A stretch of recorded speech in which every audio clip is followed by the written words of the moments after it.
È un piacere accogliere qua con noi un caro amico di Cinema Zero, una persona che lavora con noi da molto tempo, con collaborazioni molto qualificate, ha curato per noi un volume tutto dedicato ai documentari di Marco Bellocchio.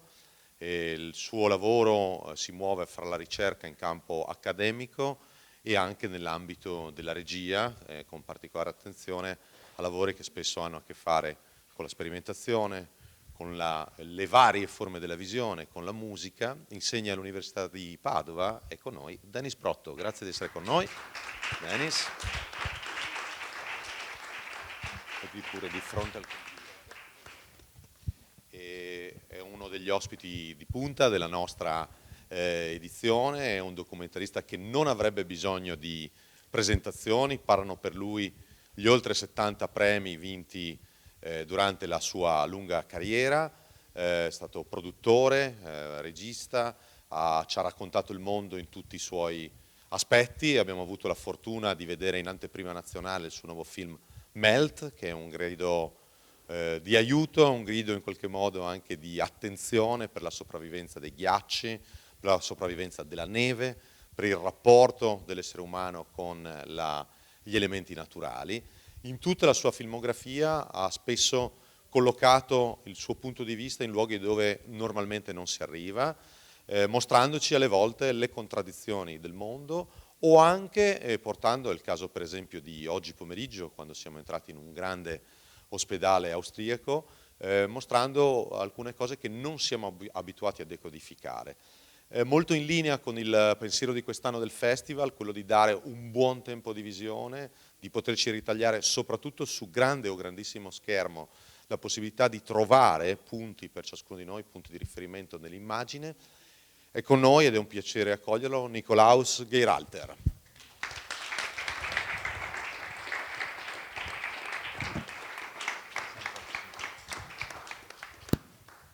Ringraziamo ovviamente Laura Mighetti che da tempo segue per noi l'interpretariato e ovviamente lascio il microfono ora a Denis Brotto per aiutarci a capire meglio il cinema di Geiralter e ovviamente per porgli alcune domande. Grazie molte a Riccardo Costantini, grazie a tutti voi e naturalmente grazie a Nikolaus Geiralter. In effetti in questi giorni di festival abbiamo conosciuto meglio i suoi film, almeno i 4 visti, che rappresentano altrettante punte di osservazione, diciamo, del nostro mondo e abbiamo capito anche meglio quali sono poi gli elementi metodologici adottati da Nikolaus Geiralter nel suo cinema. Vorrei proprio iniziare da questo perché oggi, in questa ora che passeremo assieme, insomma, abbiamo la possibilità di andare a sondare quella che è la materia densa dei suoi lavori, le problematicità del contemporaneo che lui ci ha raccontato, in un modo, come dicevo, molto personale, con una metodologia molto personale, che rinuncia a qualsiasi forma di semplificazione. Dico le cose più ovvie, la rinuncia alla musica, non ci sono mai delle musiche di accompagnamento, le parole sono ridotte al minimo. In Don't Hospital, che abbiamo visto ora, abbiamo compreso moltissimo della vita all'interno di un'istituzione ospedaliera, senza però che nessuno ci raccontasse esplicitamente qualcosa. E così anche in Homo Sapiens, in Our Daily Bread e tanti altri lavori. Insomma, io inizierei così, tanto per andare subito a sentire le parole di Nikolaus Geiralter, da una domanda relativa al tipo di sguardo impresso a questi ambienti, a questi argomenti. È un metodo di osservazione che raramente si è visto al cinema, con immagini molto precise, spesso geometriche, osservate a distanza e, come dicevo, senza dei commenti volti a semplificare o a togliere un lato interpretativo e dunque partecipativo allo spettatore.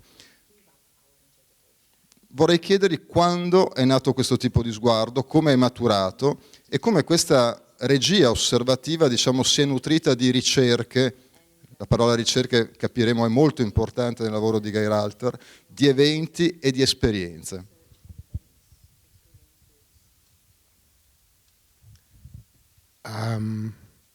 First of all, let me think, or let me ask, because as I understood, for example, I had the translation of the question now, but those who speak English didn't have it. But it's not the case that everybody speaks English by chance, or is it? No. Okay, so then we will do it like this. Okay. Yeah, no, that was expected. I mean, Yeah. we were asking. Okay. So, yeah, I think the first question was a lot in once. You can decide the order if you want. Yeah.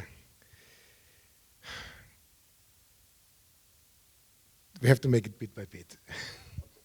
Because I was very much in this translation now.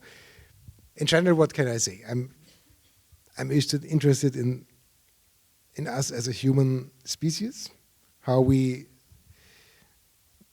kind of behave in the world, and whatever films we do, it's many ways of approaching us as a humans and kind of analyzing our behavior.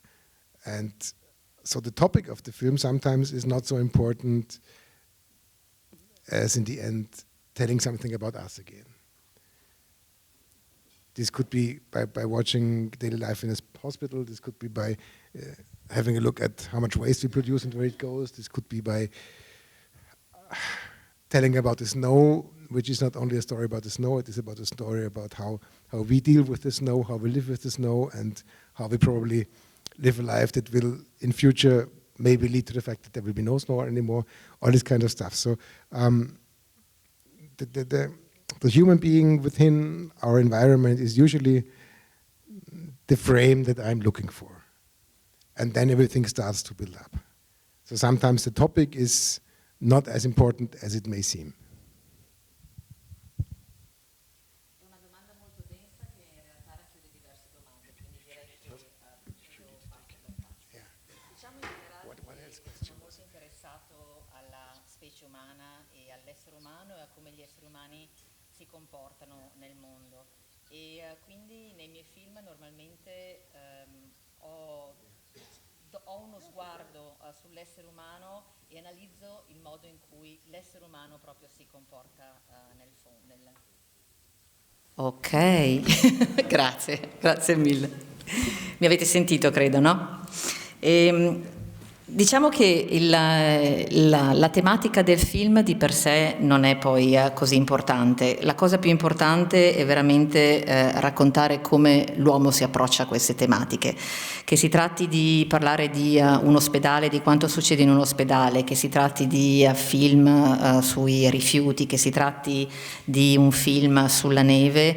La cosa importante non è il tema di per sé, ma l'essere umano.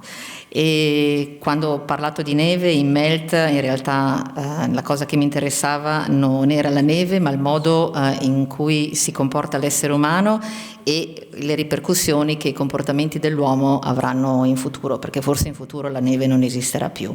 Quindi diciamo che la mia inquadratura va sull'essere umano che vive all'interno del suo ambiente, tutto quello che può fare l'essere umano e come può impattare sul pianeta.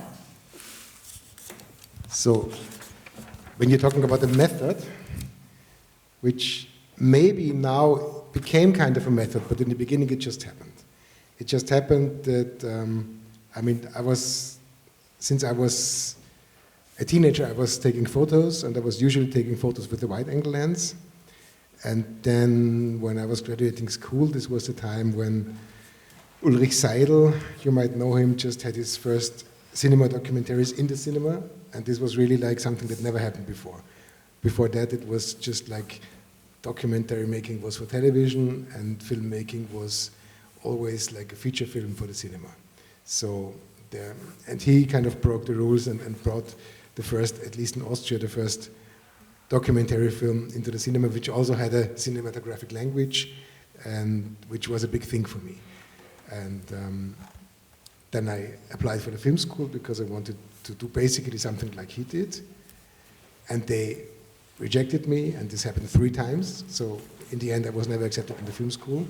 And I can't blame them, because later on they told me, yes, we would have liked to work with you, but we didn't know what to do with you because we were totally oriented on fiction film. And there was nobody who could work like this and nobody who could teach this because creating documentary film for the cinema simply did not happen at that time. And yeah, during the time I was working for a radio station a little bit, but for the radio features I was missing the image. I was working as a photographer, but I was missing the sound. I was having some experiences with the theater, but then again, in the end, the combination of all this led to the way that I'm working now, which is basically having a very wide angle lens, a wide frame, very straightforward, which I consider to be a kind of a stage. And then on this stage, reality can happen. So if I would film you, it would be very simple. The camera would be very much here in the center, and it would be all lines would have to be straight. And then whatever happens, happens. And since I'm not making films about animals, I'm making films about humans, usually we talk and I explain them, look, this is your space now, and now you're acting and you're playing yourself. It doesn't make sense to pretend that the camera is not there. The camera is very much there. And the only thing that we can do to kind of make the camera being forgotten at some point is spending enough time. But it will always be an artificial situation where the audience also in the cinema will feel that the filmmaker and the camera was present. Who was that filmmaker that you mentioned? Ulrich Seidel. Ulrich Seidel. Okay, thank you. Michael Glavoga was another one. So there were three names in the Austrian documentary cinema at that time. Ulrich Seidel, Michael Glavoga, and at some point me, who really developed this kind of documentary film which wanted to be more than just documentary, where the formal aspect was very strong.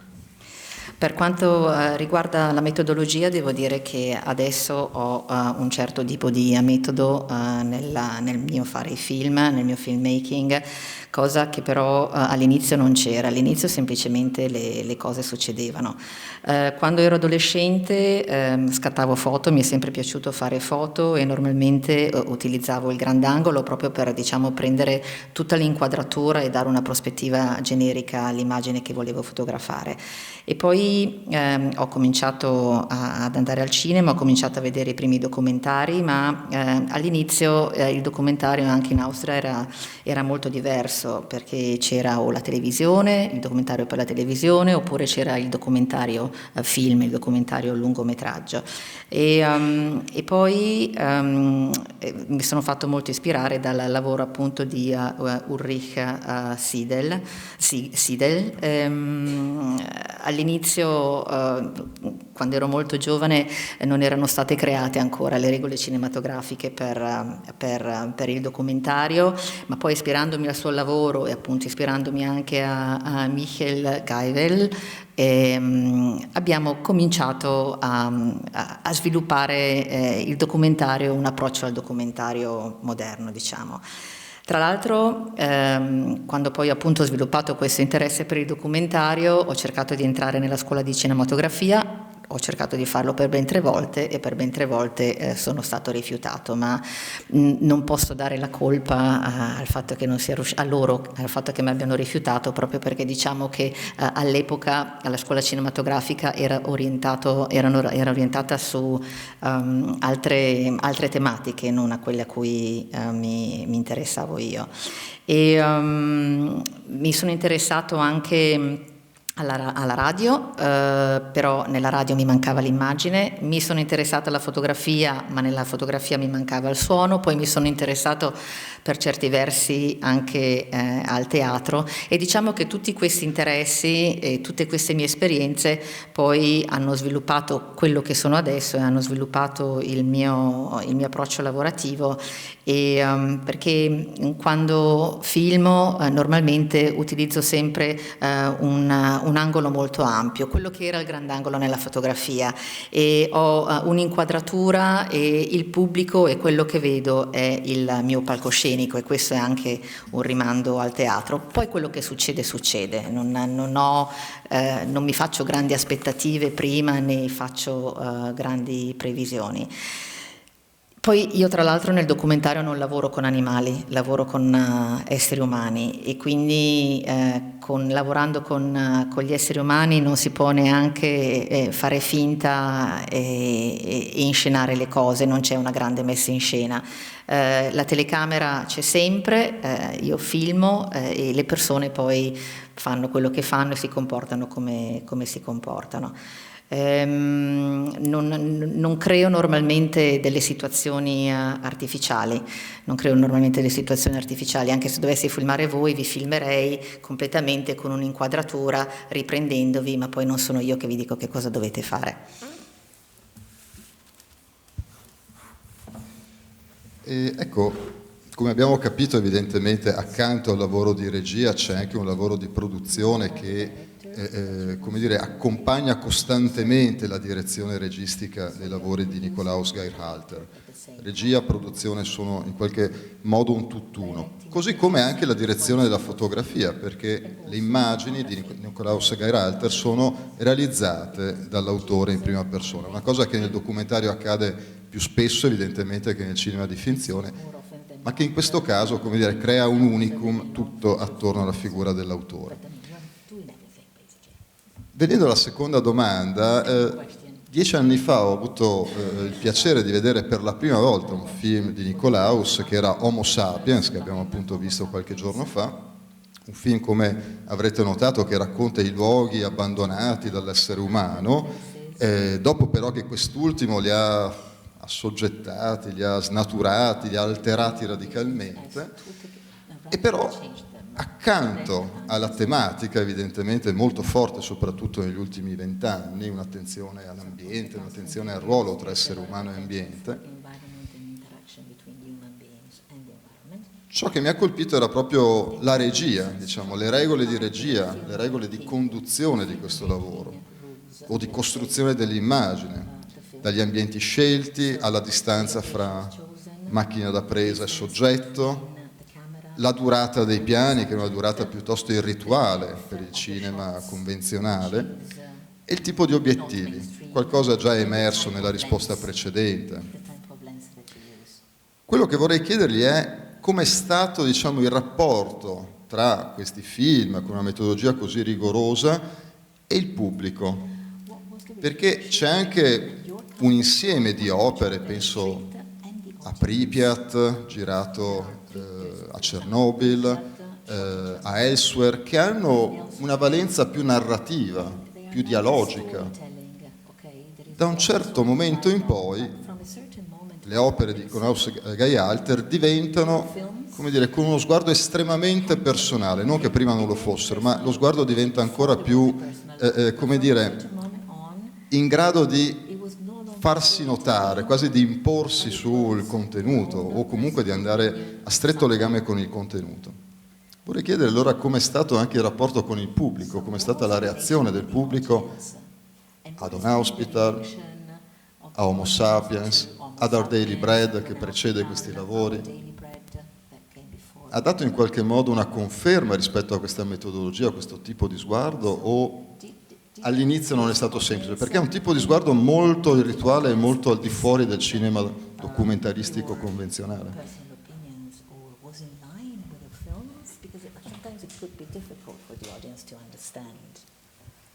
Okay, we have to do this one by one.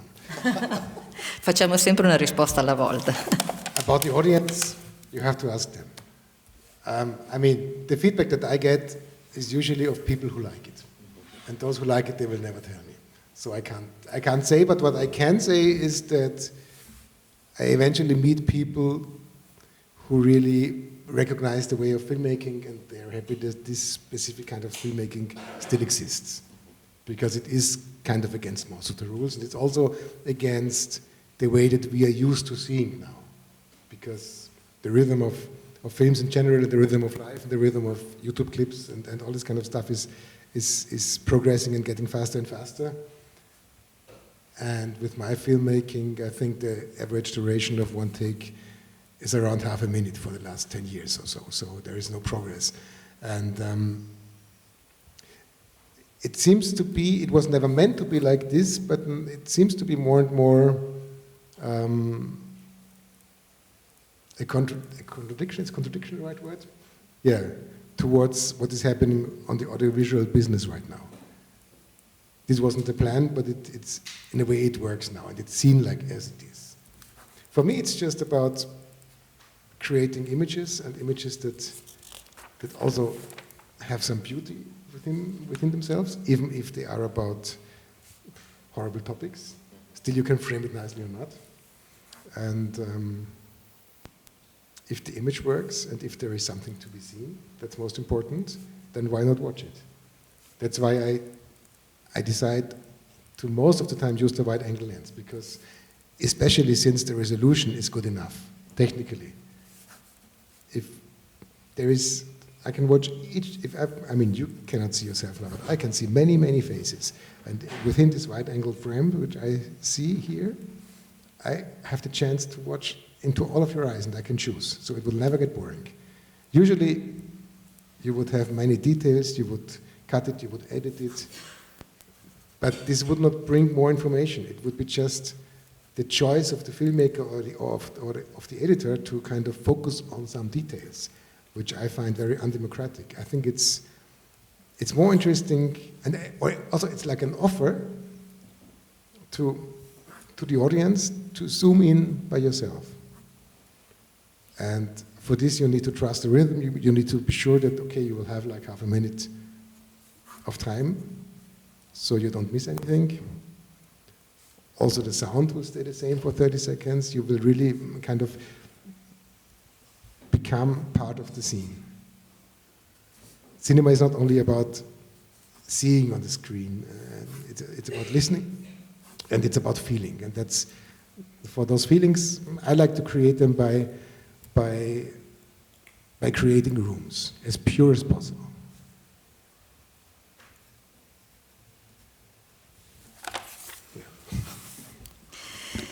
Per quanto riguarda il pubblico, è una domanda e l'apprezzamento da parte del pubblico è una domanda che non dovresti rivolgere a me, ma che dovresti rivolgere a loro. Per quanto riguarda il feedback che mi viene da parte del pubblico, diciamo che i miei film possono piacere, in questo caso mi viene detto, nel caso in cui non piacciono normalmente non mi viene detto, quindi non lo posso sapere. Però devo dire che nella mia storia da cineasta comunque ho incontrato moltissime persone del pubblico che hanno riconosciuto la validità delle mie opere e che mi hanno detto essere molto contenti che esistano questo tipo di opere, anche perché sono comunque dei film che per certi versi vanno contro le regole della cinematografia moderna e vanno anche contro le regole del modo in cui oggigiorno concepiamo le cose e viviamo le cose. Anche perché se pensiamo alla nostra vita quotidiana, se pensiamo ai social media, se pensiamo a YouTube oppure ai videoclip a cui siamo costantemente esposti, la rapidità delle immagini e la rapidità con cui siamo esposti a queste immagini è vertiginosa, cosa che nei miei film invece non è assolutamente così, anzi è assolutamente il contrario. Diciamo che quello che faccio io è creare delle immagini che contengono una certa bellezza e se le immagini poi funzionano, c'è qualcosa da vedere e c'è qualcosa da dire, da raccontare, perché non guardare il mio film? È anche questo quello che le persone mi dicono e questo è sempre in linea anche con la prospettiva del grandangolo, che io cerco sempre di dare una visione, un'inquadratura molto generale, lasciando poi al pubblico la possibilità di decidere dove andare a guardare e i dettagli a cui è più interessato. E tornando appunto facendo un paragone con voi pubblico in sala, io vi vedo molti visi di fronte a me, mi concentro magari su una persona che è qua seduta a destra, ma farei un torto a non concentrarmi anche sulle altre. Io vedo tutti i vostri occhi contemporaneamente ed è questo che voglio fare nei miei film. Perché poi se un cineasta decide di filmare qualcosa di molto specifico, un dettaglio molto specifico, poi lo taglia, lo monta a proprio piacere ed è la scelta propria di far vedere quello che desidera lui. Secondo me questa non è una scelta democratica, nel senso che io invece voglio lasciare al pubblico la libertà di vedere quello che vuole.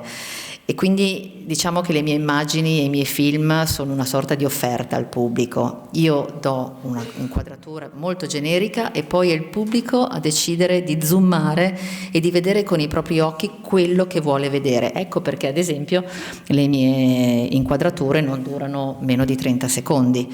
Perché ci vogliono almeno 30 secondi per cercare di entrare dentro un'immagine e per cercare di capirne qualcosa e per cercare di vedere che cosa vuoi capire e vedere all'interno di quell'immagine. E lo stesso per la musica, o meglio il suono. Un suono all'interno dei miei film non dura mai meno di 30 secondi, perché c'è bisogno di tempo il pubblico ha bisogno di tempo per capire che cosa deve fare, che cosa deve sentire. Secondo me il cinema non è solamente guardare, ma è anche ascoltare e il cinema deve anche provocare determinate sensazioni e per questo ci vuole tempo e questo sicuramente non è in linea con i nostri ritmi della vita moderna. Ecco perché per certi versi dico che forse il mio cinema è un po' paradossale rispetto a quanto succede oggi, al cinema che si vede oggi. Ecco. Finora abbiamo parlato di regia, di metodo di osservazione, di scelte autoriali. Mi piacerebbe fare un piccolo passo indietro nel processo di realizzazione di un'opera e parlare della ricerca, che in qualche modo, abbiamo capito in questi giorni, ha un ruolo altrettanto importante nel processo realizzativo di Nikolaus Geiralter. E vorrei chiedergli come avviene la ricerca, magari pensando anche a un caso specifico proprio come quello di Homo Sapiens. Non so se appunto avete avuto modo di vedere questo film, ma si passa da luoghi in Giappone, Fukushima, in Namibia, Detroit negli Stati Uniti, una cava nel Galles con delle auto abbandonate e tanti altri luoghi sorprendenti.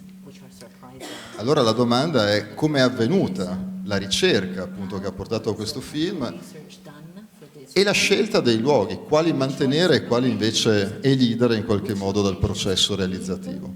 Ovviamente, un po' come si suol dire la pars pro toto, prendiamo Homo Sapiens giusto per ragionare sul metodo di ricerca di tutto il tuo lavoro. Homo Sapiens is just an example in order to understand how you work for your research. Well, with Homo sapiens, it was comparably easy because we were looking for abandoned places around the world, and most of the research was done by a colleague of mine, either by searching online or by contacting those photographers, urbex photographers, who spent their time taking photos of abandoned buildings worldwide. So in the beginning it was easy. In the beginning there were thousands of abandoned buildings and it was easy to shoot them, and then when we were starting to edit, we understood what we were exactly looking for, which were buildings or structures that were still intact, good enough to tell their own story and to have a meaning in the life of human beings. So from the very beginning, when we had a big choice of locations, it was getting more and more narrow because we were looking for very specific locations. But as I told you, I did not do this alone. And in general, what I have to say, I mean, I'm sitting here, but I'm not considering myself as a master, and film is always teamwork, and research is really the basis for filmmaking. So when we are entering a location, somebody else was doing the research and somebody else was finding the location and clearing the rights to shoot and obviously sometimes finding protagonists. And I'm working with a couple of people over the last 25 years and who really do this job in the background. And for the last 7 years or something, for example, Sophia Lagner, who is sitting in the very back there, was doing it. And she could probably really tell more about research and finding locations, because this is something that happens even in my background. We are talking about, okay, which locations could make sense, or which are the topics that we were looking for, and then it's more or less up to you. So maybe, I don't know, maybe you want to say something about this. If there's a question, yes. How does research work? How is it to work with me?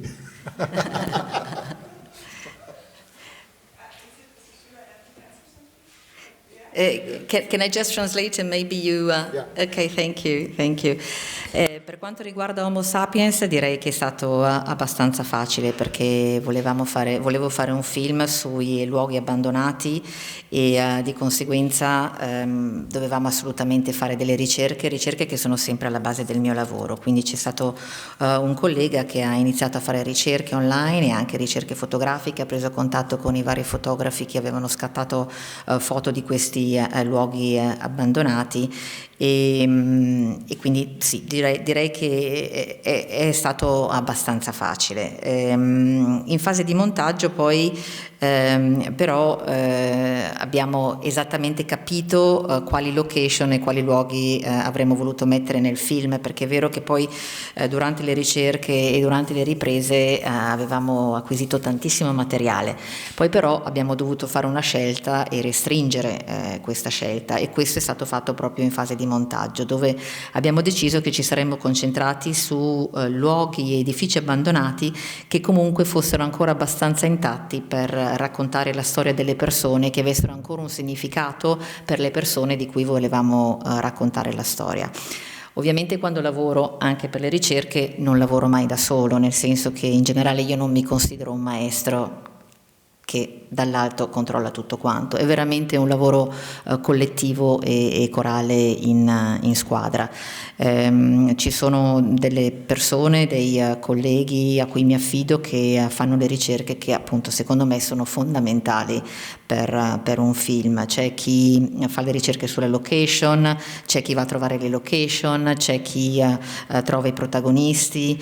Negli ultimi 25 anni ho lavorato con un paio di persone che ormai sono diventati i miei stretti collaboratori, e negli ultimi 7 anni ho anche lavorato con Sofia, che è seduta là dietro, che si occupa proprio di trovare le location, e con la quale lavoriamo molto insieme, e non so se vuole dire qualcosa.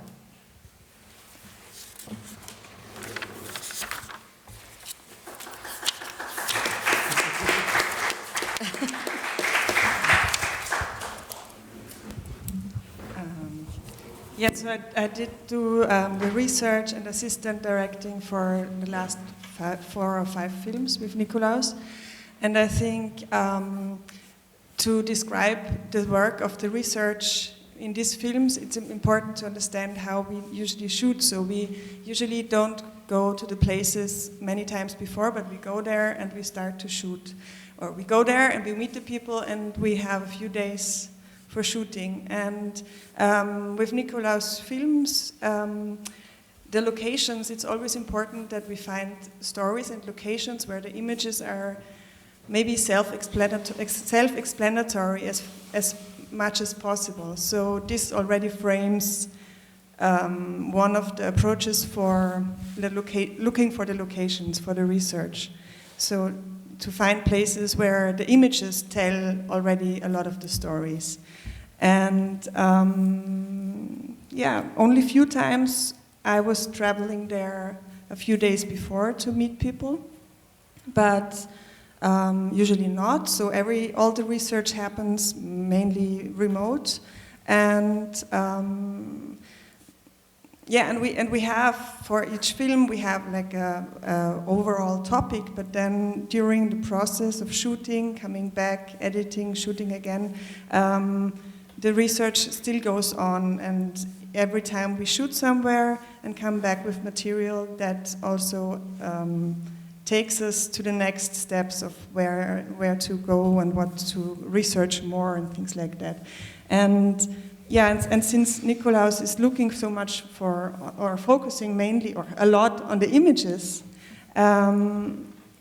it's really important or I find, as not as the research, but as the assistant director, I find it, I know that it's really important to be very prepared to really know a lot of the places, about the place and about the persons and about what could be specific and interesting there. So when we come there and something surprising happens, what usually is the case, to understand, does this make sense to go from the plan that we usually had somewhere else, because this is actually the present that the place gives us right now. So being prepared for many things that could happen is very important in this specific work with Nikolaus. Yeah. Thank you, Sofia. Sì, thank you very much. Sì, io ho lavorato per gli ultimi 4-5 film con Nikolaus, sia per le ricerche che come assistente alla regia, e devo dire, per quanto riguarda le ricerche, che per fare le ricerche in maniera corretta è fondamentale prima di tutto capire come vengono fatte e poi come vengono usate le riprese. Di solito non andiamo nelle location prima di iniziare le riprese, andiamo e iniziamo direttamente con le riprese e poi stiamo alcuni giorni, perché c'è moltissima ricerca che viene fatta in remoto, a monte, prima di iniziare tutto diciamo il ciclo.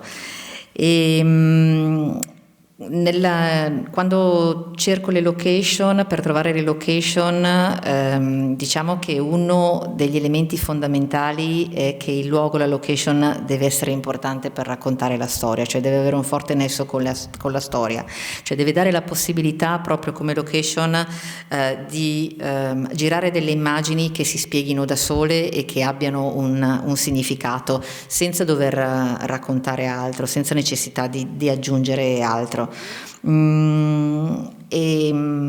volte mi è capitato di essere andata sui luoghi dove abbiamo girato per incontrare delle persone prima di iniziare a girare, ma non molto spesso.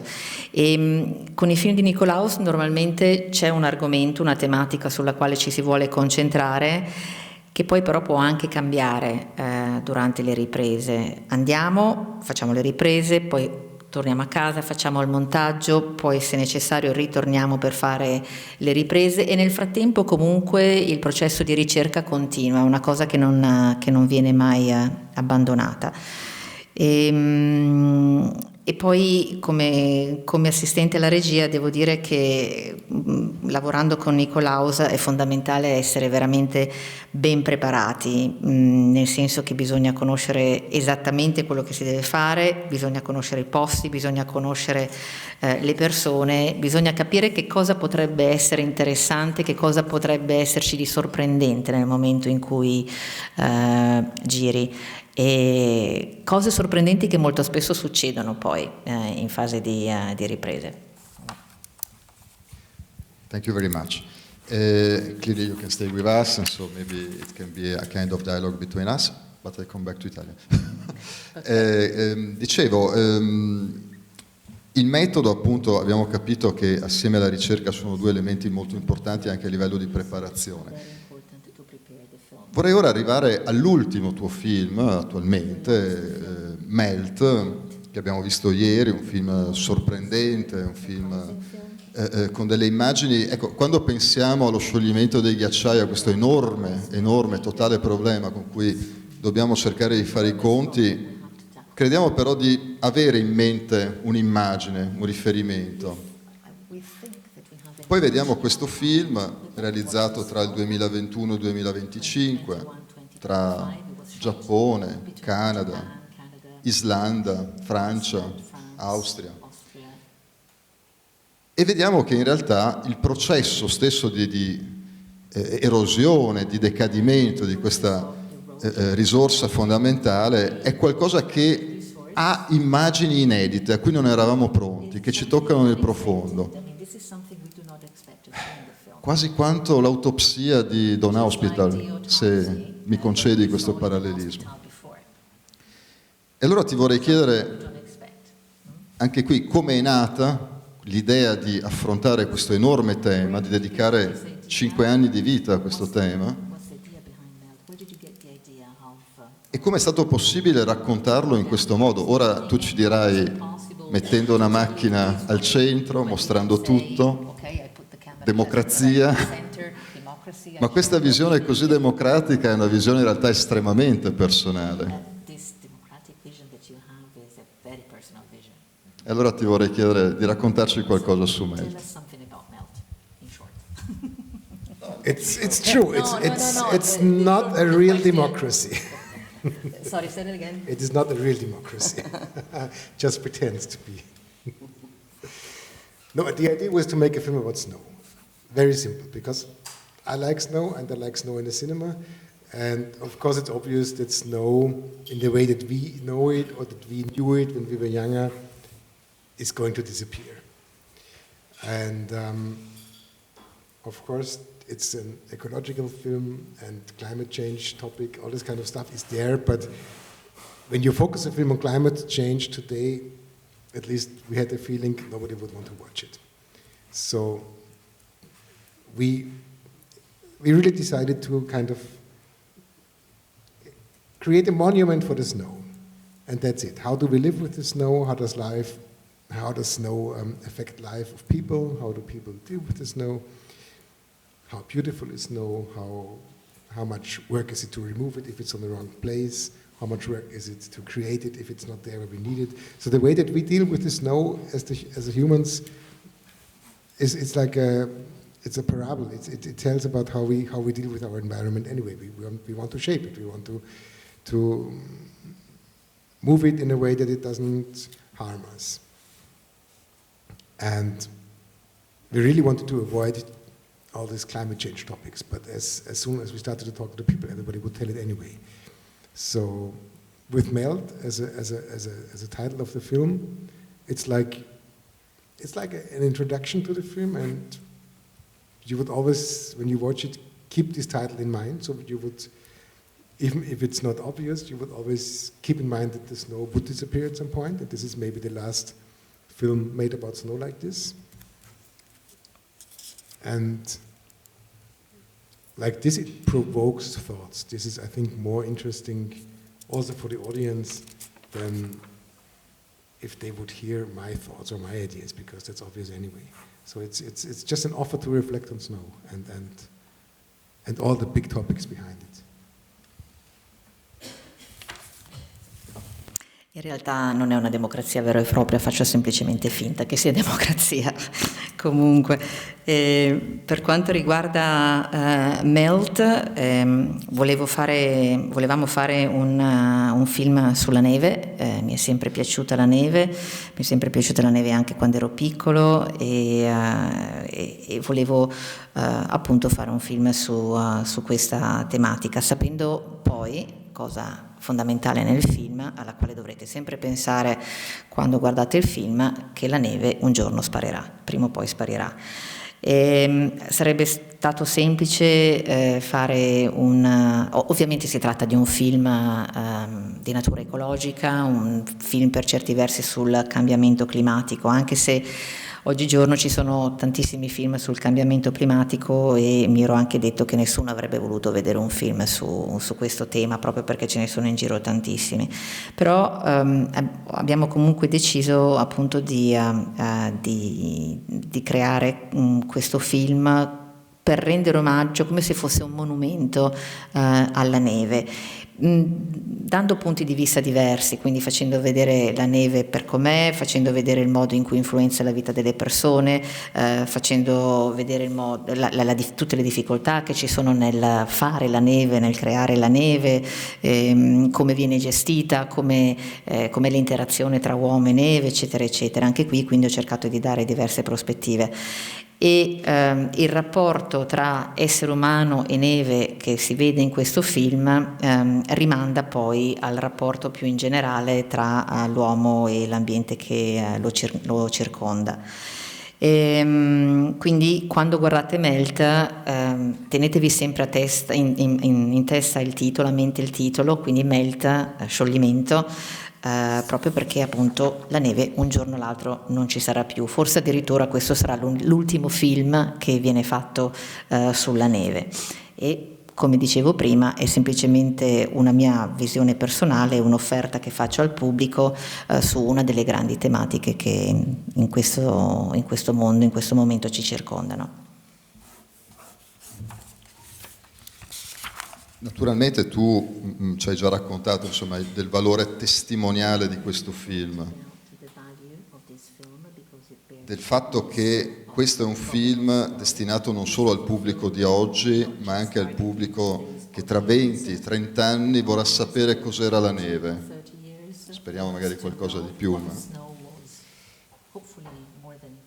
Volevo però chiederti se in questa lunga serie di incontri, narrazioni, con persone anche che appunto vivono in quei contesti dove la neve si sta progressivamente sciogliendo, c'è stata almeno una volta la sensazione che ci possa essere un cambio di rotta, che ci possa essere un qualche spiraglio, magari un po' utopistico, ma qualcuno che ha detto, beh, però tra 20 anni saremo in grado di in qualche modo isolare una parte dell'Antartico e preservare il ghiacciaio, non so, qualcosa di utopistico ma che lascia intravedere una piccola luce. C'è stato proprio...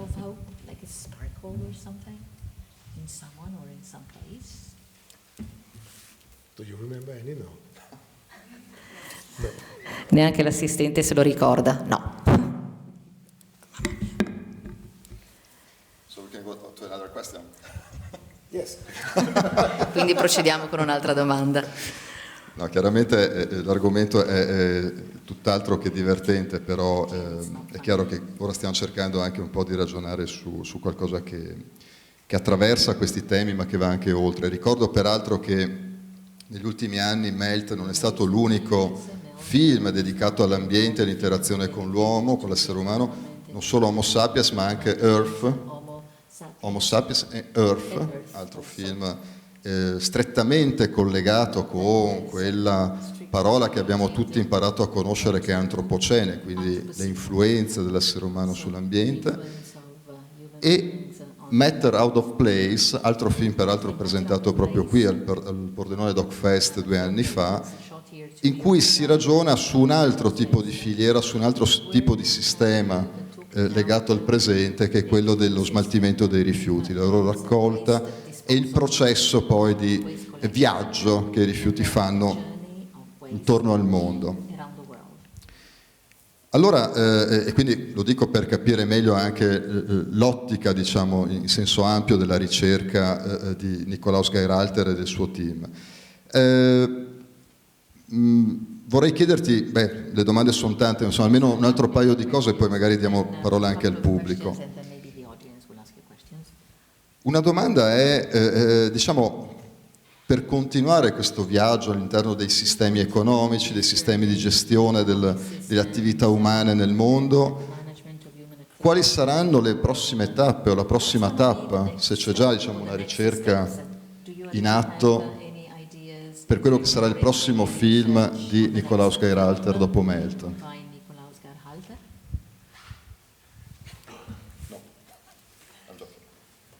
No, there is, but it's in a very early stage. I mean, I can tell you now, but it's like this. If I tell you now, it might sound very bold, because all the research has not yet started. But we are just financing a project and developing it, and the idea is very simple. The idea is, some of you might know what would happen if the ice of the Antarctic would really melt, which is not going to happen tomorrow. This is a long geological process, but it could happen. And if this would happen, the sea level would rise for 58 meters. So Pordenone would be minus 30 or something. Berlin would be minus 30. Paris, London would be all covered. So we are just researching a film that will be entirely shot on the sea level below 58 meters. So the audience from the very first moment will know that whatever we see here will be covered, will be lost in a way. And then within this huge geographical area, we will probably shoot it only in Europe, we can still, I want to try to tell, the story of human mankind, who we are, how do we live, why do we live like this, what do we need, what do we believe that we need. And in the end, it will be very obvious how does our life lead to the fact that maybe all this will be lost. Sì, in realtà un'idea c'è, che però è un'idea molto embrionale perché siamo proprio nelle primissime fasi e forse dirlo qui in questo momento sarebbe anche troppo coraggioso perché sarebbe come una dichiarazione. Le ricerche non sono ancora cominciate, però diciamo che stiamo finanziando e stiamo sviluppando pian piano questo progetto. L'idea è quella di capire che cosa succederebbe nel caso in cui si sciogliesse tutto il ghiaccio in Antartide, cosa che non succederà sicuramente domani, nei tra 20 e nei 30 anni, ma molto a lungo termine potrebbe benissimo succedere. E nel caso in cui questo succedesse sicuramente ci sarebbe un aumento del livello dei mari di almeno 58 metri, questo significherebbe che luoghi come Parigi, Londra, Vienna o addirittura Pordenone, dove siamo adesso, sarebbero completamente sommersi.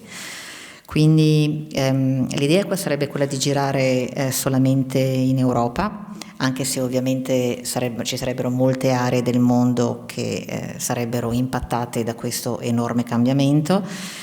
E ancora una volta questo sarebbe un modo per raccontare la storia del genere umano, il modo in cui viviamo, il perché facciamo determinate scelte, il perché continuiamo a fare determinate scelte, anche se sappiamo quale sarà l'impatto di queste scelte sul pianeta.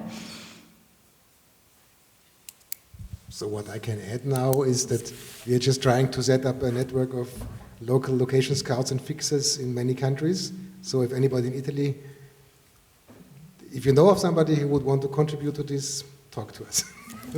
E adesso stiamo cercando di contattare tutta una serie di reti di scouting locale, quindi se conoscete qualcuno che possa essere interessato al film, ditegli di contattarci. Grazie anche per aver in qualche modo anticipato o fatto intendere quello che è l'attuale lavoro di ricerca che state sviluppando. Ma la mia ultima domanda, prima di lasciare la parola al pubblico, è una domanda più retrospettiva, più legata, in realtà a un concetto che tu spesso hai utilizzato nelle interviste per parlare del tuo cinema. Spesso hai detto che il tuo cinema è una sorta di archivio per le future generazioni, un po' come per Melt, ma in realtà è un'idea che attraversa un po' tutti i tuoi lavori. Un archivio testimoniale per il futuro.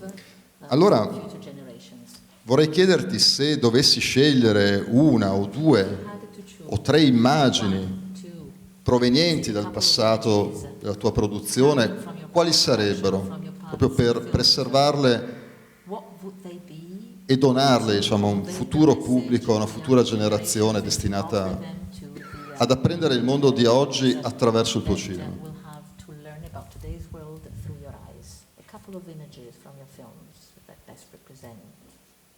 Best can convey this message.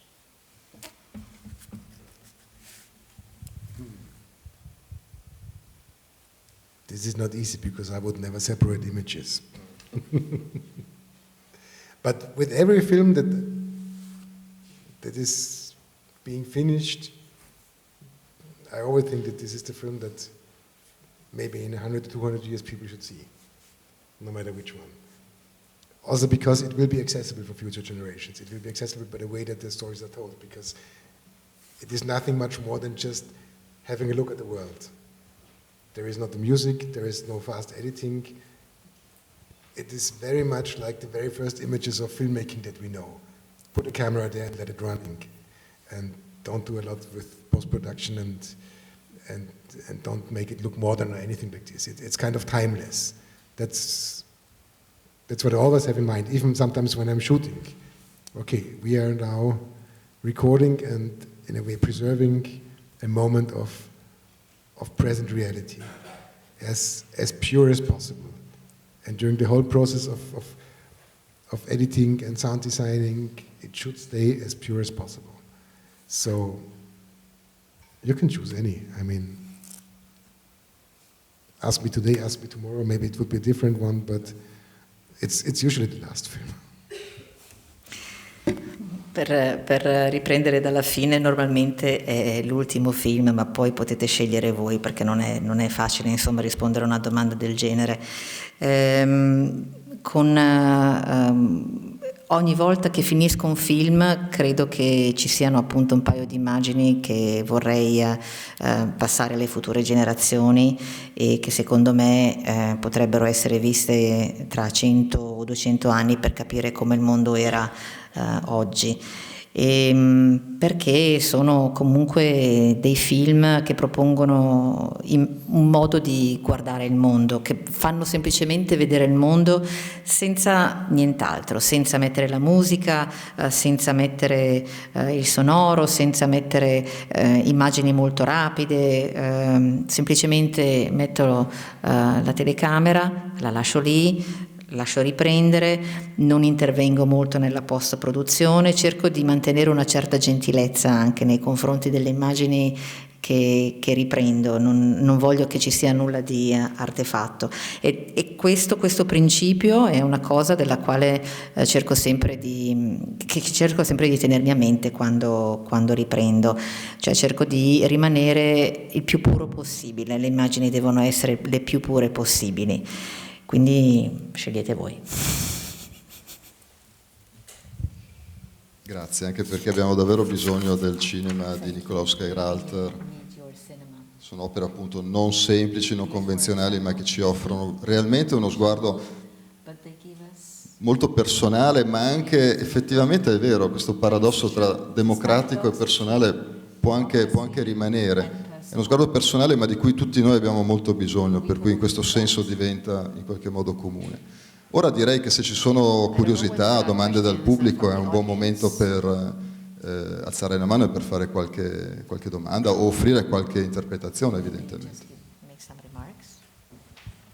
Sì. Io ho notato che soprattutto in Our Daily Bread l'interpretazione che posso dare è come quella di un bambino che vede le cose accadere per la prima volta, soprattutto nella catena alimentare, come se ci fosse un bambino e non interpreta queste cose che succedono, le guarda e basta. C'è la sensazione che hai avuto quando hai guardato il film? When I was watching Our Daily Bread, it was like I was a child that for the first time was seeing something happening and was understanding what was behind the food supply chain. I just felt like a child discovering what things were like. That was his feeling. Yeah, that's great because I mean that's the power of cinema to enable you to enter locations or spaces and simply watch and learn and be overwhelmed. And this is also when we are researching locations. This is the places that we look for. And I'm also aware that there are many topics that I just cannot make films about. All this AI thing, for example. I don't have the images.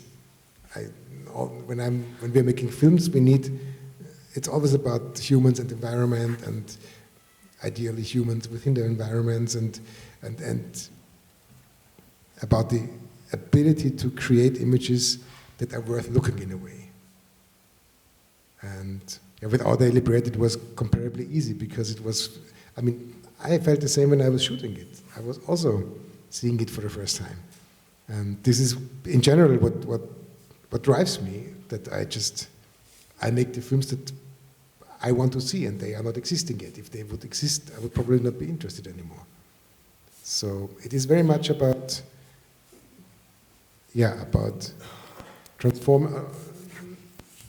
maybe not transforming, but really giving the audience the possibility to experience locations. Because it's also about having an opinion. I think you can only come to an opinion if you have seen or witnessed something. And of course you cannot go to all those locations yourself. But if in the cinema you have the chance to come as close as possible to having been at these locations, then you may come to your own opinion.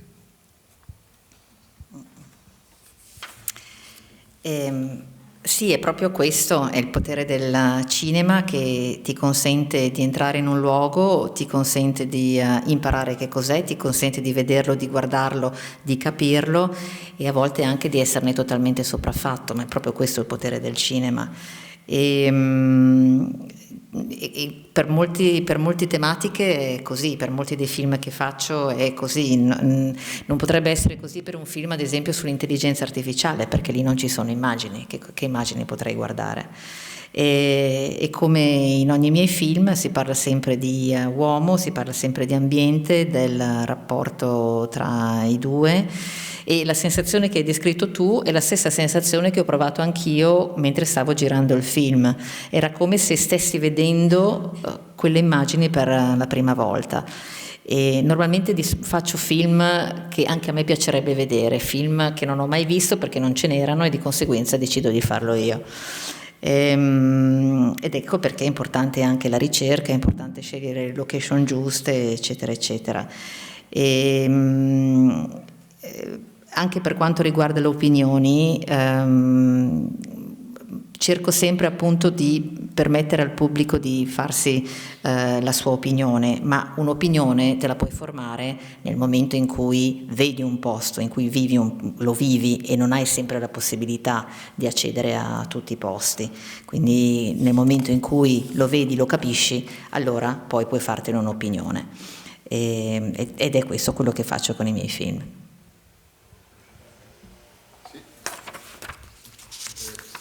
Portiamo un microfono, forse sì.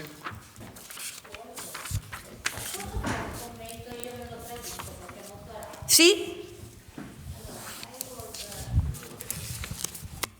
I've seen your documentaries and I've seen two now, but Melt really touched me a lot, because what you showed is not only that the snow is melting, but the fantastic manual workers you were showing with so much tenderness were actually melting themselves, because the organization of the work has changed so much that these are really sort of living treasures that are unlikely to be there in the future.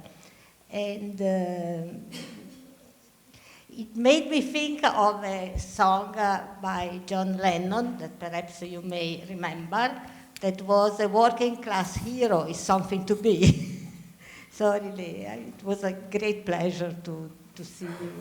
No, quello che stavo dicendo è che io non lo conoscevo e mi ha veramente colpito moltissimo, e per quanto riguarda Melt, non solo parlava della scomparsa della neve, ma anche della scomparsa del tipo di lavoratori manuali molto motivati, molto veramente fantastici, che stanno effettivamente nell'attuale organizzazione del lavoro, essendo spazzati via, no? Quindi anche questo mi ha fatto pensare a una vecchia canzone, voi siete tutti troppo giovani, di John Lennon, che diceva che un vero eroe della classe operaia era qualcosa che si doveva ancora inventare.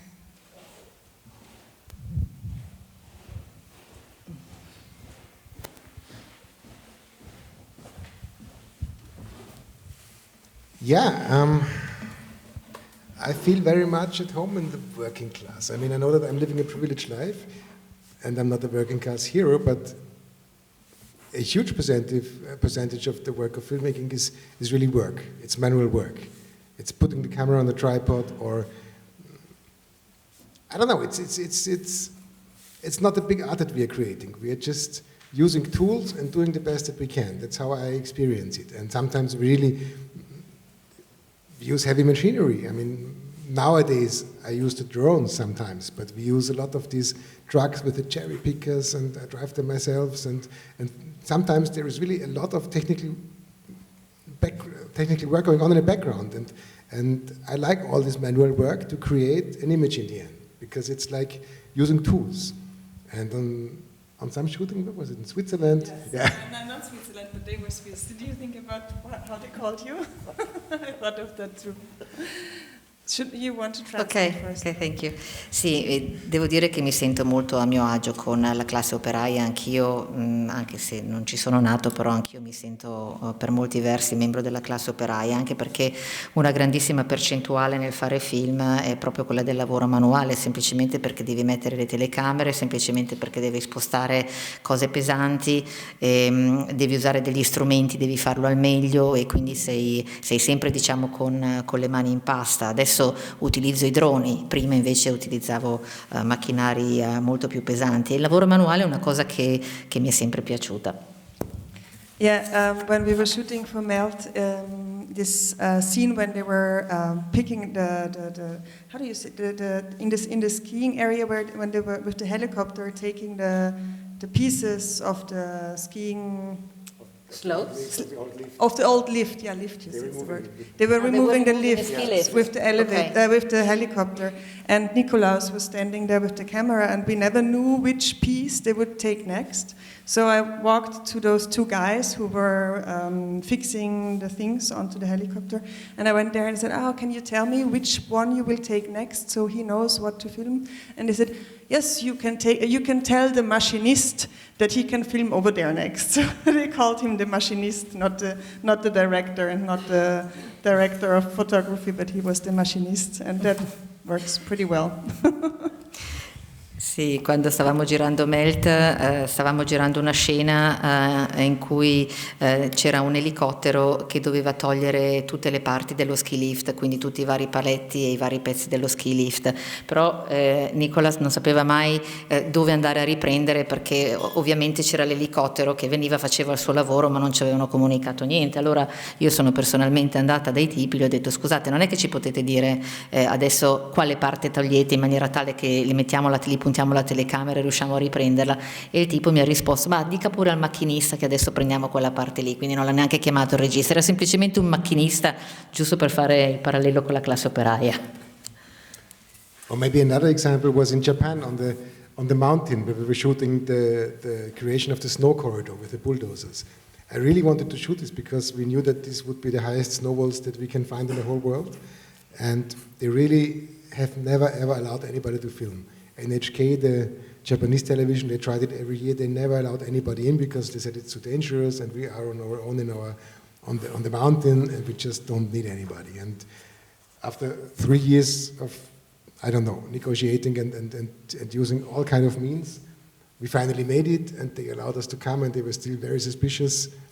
And then we were sitting the first evening with all these Caterpillar drivers and talking a little bit. And I just mentioned, by the way, I know how to operate a Caterpillar. I know what you're doing, so I have a feeling for how long do you reach, and I will not be in your way. And by mentioning this, they just understood that we are people like them. Okay, I'm not operating a Caterpillar this time, I'm operating a film camera, but basically it's just manual work, and we are not like stupid artists who would be in their way, which could be dangerous because they can't see so much in their vehicles. So this set us on the very same level as they were, and from that moment on, everything was perfect. And this is really how I feel when I'm working as a filmmaker. And this is, whenever we are filming people doing their work, I feel very, very close to them because we do nothing else.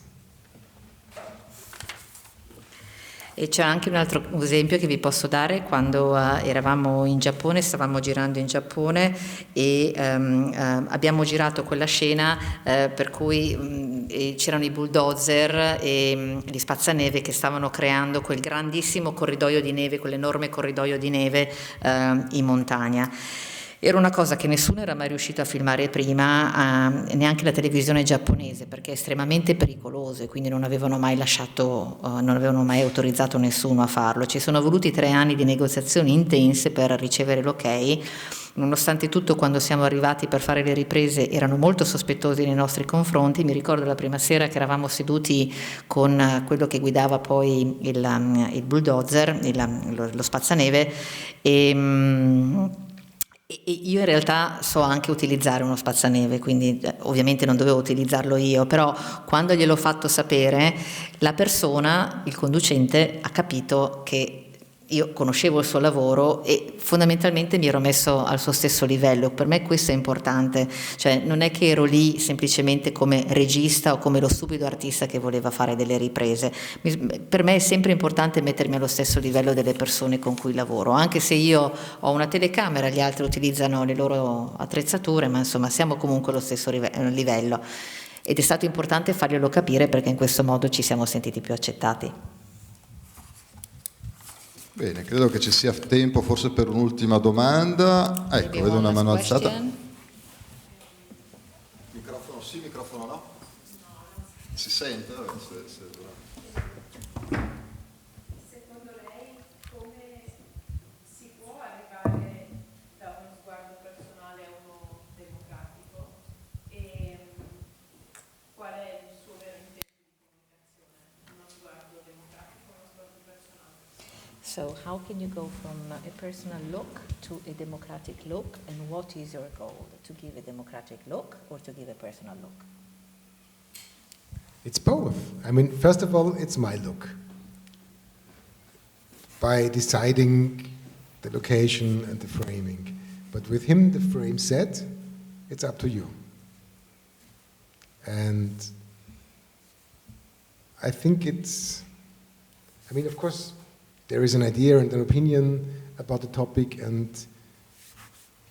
it's my or our idea, and we follow, of course, some kind of a concept. We don't just film anything.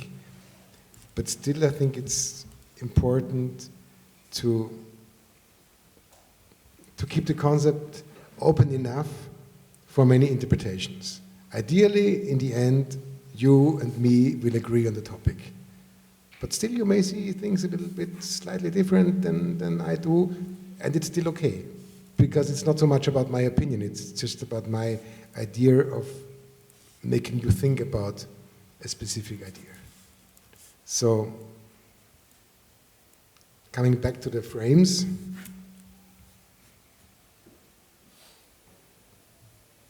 maybe democratic is the wrong word. I just think it's also more, it's just a better experience to have a total picture, the whole frame. Sometimes the camera is a little bit higher, so it's not even always the eye level. Sometimes it's like the eye level of a very huge creature. This creates a kind of an ambience and a kind of I don't even know how to explain myself.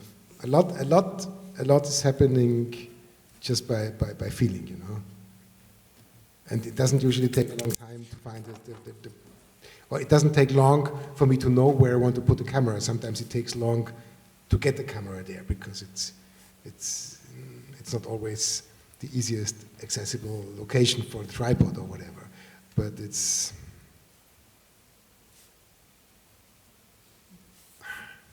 no, I don't think I can answer it any better. Un po' tutti e due, un po' personale e un po' democratico, perché diciamo da una parte c'è il mio sguardo, perché sono io che decido le location, sono io che decido le inquadrature, poi però dipende tutto da voi, dipende tutto dal pubblico. È chiaro, ovviamente poi nei miei film si vede la mia opinione sull'argomento perché è una mia idea, però secondo me è comunque importante cercare di rimanere il più aperti possibile sulla tematica e sui concetti che voglio spiegare, proprio per dare la possibilità al pubblico di farsi la propria idea, quindi per lasciare aperte tutte le possibili interpretazioni. Poi forse alla fine il pubblico è d'accordo con me oppure non è d'accordo con me, ma no, quello che è importante non è la mia opinione, quello che è importante per me, come vi dicevo, è far pensare alle persone.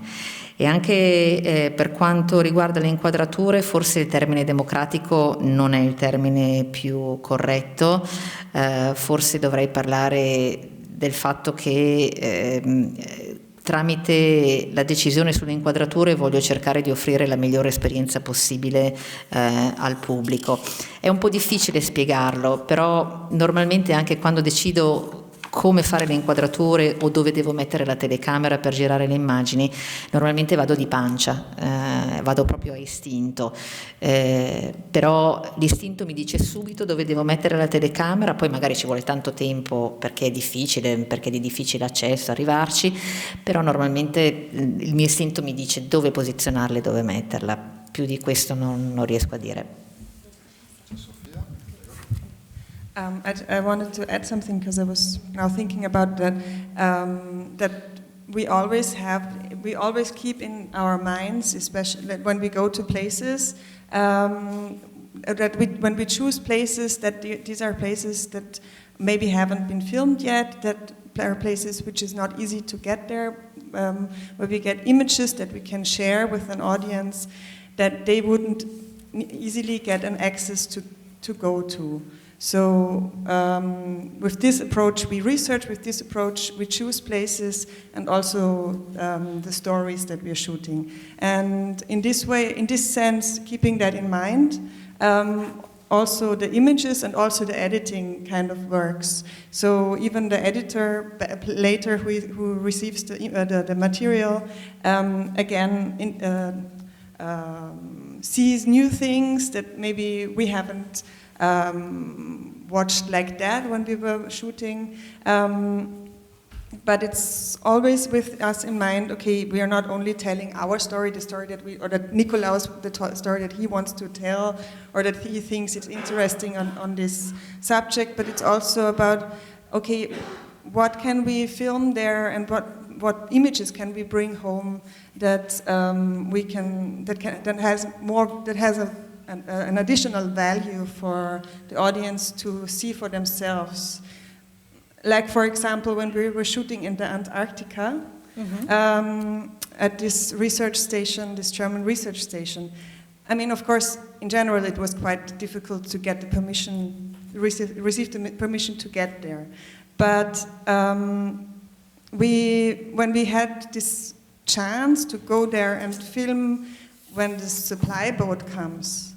This is something. The big supply boat. The supply boat. Okay. Yes. This was something that hasn't been filmed yet, not told yet, and this tells a lot about the logistics, about the infrastructure, about how life doesn't really work in the Antarctica unless you put a lot of effort into it. So we said, okay, that makes it like this. This is something that we can bring home, which is something people haven't seen before. Mm-hmm. And for a short moment, it seemed like we would not catch this boat. And Nikolaus was really in a crisis and said, we can't go. It was the day that we wanted to go to Antarctica. We met in the office with the suitcases, and he said, we can't go because we missed the boat. And we can't go to the Antarctica. That's not right to go there when we don't film the boat. We can't just film the station, the research station. So yes, you do have those things in mind about, I don't know if this is democratic, but yeah, in a way it is an Auftrag, a mission, a responsibility. Yeah. So it was Arctica, right? Not Antarctica. Antarctica. Okay. È una cosa che cerchiamo sempre di ricordarci quando scegliamo i luoghi dove girare le immagini, e il fatto che vogliamo comunque tramite le nostre immagini e tramite le location che cerchiamo e che selezioniamo, vogliamo dare un valore aggiunto, cioè vogliamo dare un valore aggiunto nel senso dare al pubblico la possibilità di accedere a dei posti che non hanno mai visto, che magari nessun film ha mai mostrato, comunque posti che di per sé sono difficili da raggiungere. Diciamo che questo è il principio di base quando raccontiamo una storia e quando scegliamo le location. E poi anche in fase di montaggio magari c'è il montatore che riceve il materiale, che vede delle cose nuove che magari noi non avevamo mai visto in fase di riprese e che quindi dà un altro valore aggiunto alla storia. Il punto non è che Nikolaus o la troupe vuole raccontare la propria storia, il punto è proprio offrire al pubblico quel qualcosa in più da vedere. luoghi dove è difficile arrivare, come ad esempio quando siamo stati in Antartide, in una stazione di ricerca. Ovviamente è stato difficile arrivarci, anche perché è stato difficile ottenere tutti i permessi, non è all'ordine del giorno andare a fare riprese in Antartide, soprattutto in un centro di ricerca, e quando abbiamo filmato la scena della nave da rifornimento che arrivava, è stata una cosa straordinaria, perché è una cosa che nessuno ha mai raccontato in un film, perché racconta di come la logistica e com'è la vita in Antartide, di come è difficile organizzarsi, una cosa che il pubblico non ha mai visto prima. Secondo noi far vedere anche cose inedite e far entrare il pubblico in posti mai visti né al cinema né nella vita reale è una nostra responsabilità, la nostra mission, diciamo. Sì, siamo proprio in chiusura, se è telegrafica, benissimo, a lei la parola. Riguardo ai permessi, visto che immagino e hanno detto che a volte ci vogliono anni prima che ti dicano di sì, e ovviamente capisco, se possono condividere, cioè, un po' un trucchetto, un segreto per arrivare poi al sì, nel senso di prenderli per sfinimento, o hanno visto che c'è qualcosa che fa cliccare, che li convince poi a dire di sì, e sì che siano i trattori, cioè gli scavatori del ghiaccio del Giappone, sia che sia l'Antartide. Certo, ok. As for permits, authorizations, since it's so difficult to get them, and it takes years to take them, is there any trick that you can tell them to get the permits? Is it just like you're just continuing and, always ringing and saying, okay, just give me authorization. So out of nuisance, you get the authorization, or what do you do? Is there any trick? You just have to never give up. Sì, per sfinimento, quindi.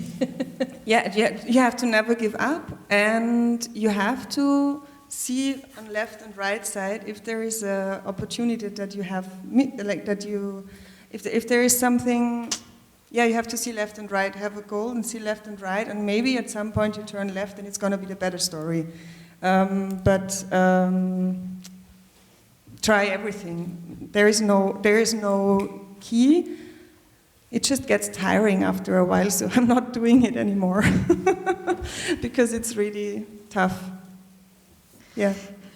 Non mollare mai, cioè questa è la chiave, e ovviamente tenere sempre gli occhi aperti a 360 gradi, perché non sai mai quello che può succedere, però fondamentalmente sì, per sfinimento, come l'hai detta tu.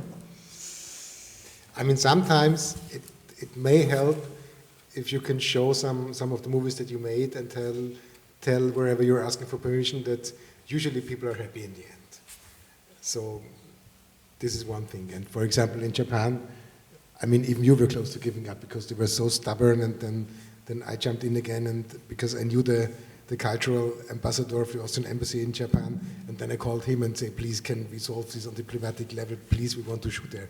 And then there was this official request of the embassy, and at some point, this construction company and the local authority, they had to accept our pressure, which I was really not happy, because I think we are not doing harm to anybody. I think we deserve to be welcome, but we are not always welcome until we are on location. Once we are there, people usually like us. But the step to get there, it's getting harder and harder. And since Corona, it changed a lot, I think. It was easier before. But during Corona, COVID was just an excuse for not letting anybody in. And in a way, this still stays. So, yeah, there is no rule, but it's not as easy as it was like 10, 15 years ago. But always be honest and always be honest and tell them what you're planning to do, because in the end, if you're there shooting and you're in a situation where you finally find out that you don't agree, then it's a mess. So you have to know that the permission that you receive is a permission that really holds through the shooting.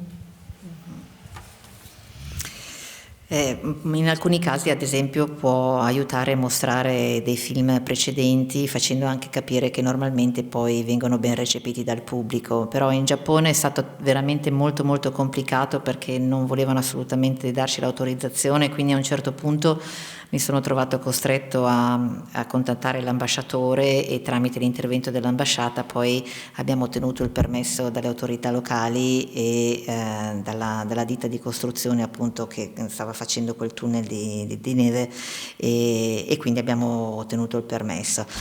Una cosa che non mi rende felice questo, però insomma mali estremi e estremi rimedi, anche perché comunque noi insomma come troupe anche ci meritiamo di essere benvenuti, cosa che non è sempre così, perché normalmente soprattutto quando i permessi sono difficili da rilasciare non è che ci stendono il tappeto rosso nel momento in cui arriviamo, però è anche vero che questo è prima, perché poi nel momento in cui iniziamo a lavorare di solito i rapporti sono estremamente buoni, quindi le cose cambiano.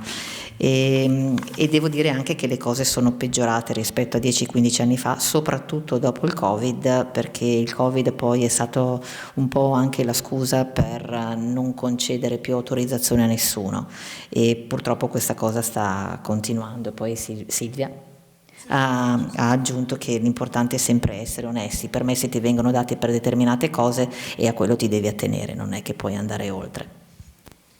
Bene, grazie davvero a Sofia Nicolaus Geiralter per questa bellissima masterclass in cui abbiamo capito meglio l'originalità, da dove proviene questo sguardo, l'importanza di questi lavori e questo senso di responsabilità, effettivamente è la parola che anch'io sento di sottoscrivere, insomma, in questo patto con il pubblico. Grazie davvero e speriamo di vedere presto altri lavori da parte di Nicolaus Geiralter.